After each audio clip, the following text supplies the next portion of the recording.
Okay, today we are reviewing something else I got at Comic-Con, the Assassin's Creed Hidden Blade by McFarlane Toys. Basically this did set me back even more than the Sonic Screwdriver that I've already reviewed. This was about £35. It comes with this free like buckle thing as well. Basically this is from the game series Assassin's Creed, and specifically from this actual one, Assassin's Creed Black Flag, as this is the wrist blade used by Edward Kenway, the protagonist of that storyline. The detail's pretty good. You've got your kind of skull motif because he was a pirate, and you've also got the Assassin's kind of logo. For those not familiar with it, in the vaguest sense, it's kind of the story of a group of assassins who fight against corrupt Templars who are trying to control humanity, and they're trying to liberate people. Basically, it's quite cool. You can actually wear it. It's not just for display, though it does actually look pretty good on display as well. Basically, you fasten it in place with Velcro straps, which are pretty easy to do. There's also got another thing that you can use to hold the wrist guard kind of in place for the full effect, but I'm not going to bother putting it fully on today. Once it's armed, you tap that and out comes the blade so you can assassinate people. The blade itself is kind of rubbery, but I don't actually think that's a negative, because when I was first playing around with this, I did actually accidentally kind of fire it, and that spring is pretty damn strong. It killed my fingers when it hit them, and that's as this is, which is quite kind of flimsy. I think if this was like a solid bit of plastic, you do yourself a real injury, or more likely you just break it off when it hits something. Usually when I've got this just generally on display, I tend to have it something like that. So I'd say it looks pretty good on the shelf. It actually has to stand up quite well. You can also lock it so you don't accidentally stab anything. Basically, it's both a display piece and as basically if it was a bit of a costume for cosplay, I'd say this is very good.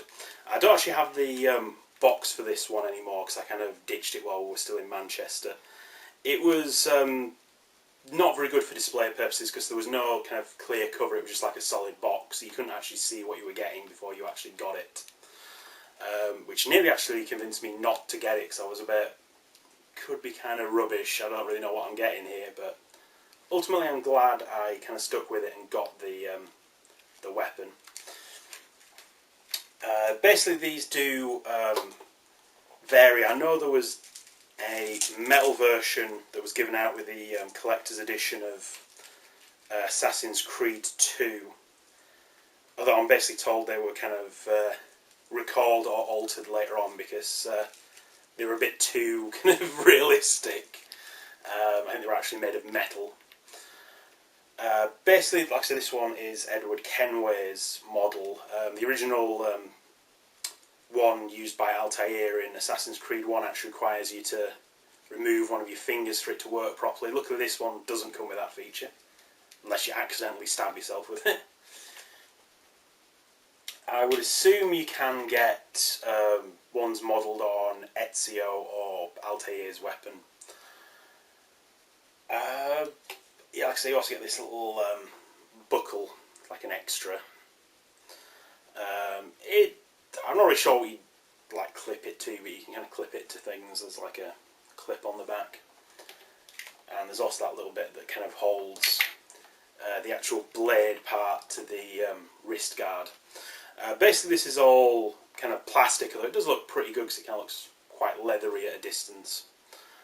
And it is pretty much kind of close to what he actually kind of wears, as you can kind of, don't know if you can see that very clearly. Well, technically I think for the full effect you would actually need two of these, as seen as most of the Assassin's Creed after the first one always had a hidden blade on each wrist so they could kill two people at once. Basically as collectibles go, I'm actually pretty chuffed with this one. It looks good on the shelf. if I was ever like crazy enough to go out wearing it, I think it'd also look pretty cool. Anyway, that's the end of this review. I am the Core. I do actually remember my own name. I'm not quite that bad yet. Look out for more reviews from brandex.com. Doubtless he'll be kind of taking the piss out of me, as he always does. It's brandexreviews.com. Why would? If you got brandex.com, it's probably a porn website. I thought I said Brandex. Alright, well, whatever. Whatever your damn stupid website is. And is that it? Yeah. Cool.